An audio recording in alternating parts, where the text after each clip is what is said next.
In our first 5 hearings, the committee has heard from a significant number of Republicans, including former Trump administration Justice Department officials, Trump campaign officials, several members of President Trump's White House staff, a prominent conservative judge, and several others. Today's witness, Ms. Cassidy Hutchinson, is another Republican and another former member of President Trump's White House staff. Certain of us in the House of Representatives recall that Ms. Hutchinson once worked for House Republican Whip Steve Scalise, but she is also a familiar face on Capitol Hill because she held a prominent role in the White House Legislative Affairs Office and later was the principal aide to President Trump's Chief of Staff, Mark Meadows. Ms. Hutchinson has spent considerable time up here on Capitol Hill representing the Trump administration, and we welcome her back.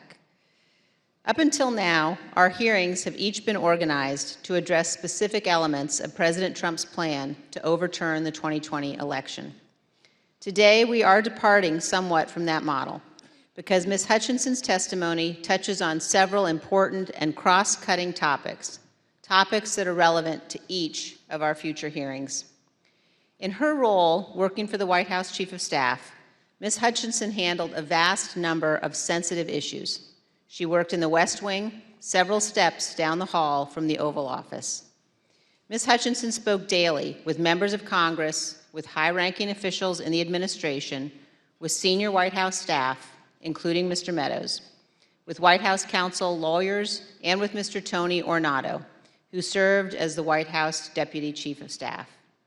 She also worked on a daily basis with members of the Secret Service who were posted in the White House. In short, Ms. Hutchinson was in a position to know a great deal about the happenings in the Trump White House. Ms. Hutchinson has already sat for 4 videotaped interviews with committee investigators, and we thank her very much for her cooperation and for her courage. We will cover certain, but not all, relevant topics within Ms. Hutchinson's knowledge today. Again, our future hearings will supply greater detail, putting the testimony today in a broader and more complete context. Today, you will hear Ms. Hutchinson relate certain firsthand observations of President Trump's conduct on January 6th. You will also hear new information regarding the actions and statements of Mr. Trump's senior advisors that day, including his Chief of Staff, Mark Meadows, and his White House counsel. And we will begin to examine evidence bearing on what President Trump and members of the White House staff knew about the prospect for violence on January 6th, even before that violence began. To best communicate the information the committee has gathered, we will follow the practice of our recent hearings, playing videotape testimony from Ms. Hutchinson and others, and also posing questions to Ms. Hutchinson live. Mr. Chairman, I yield back.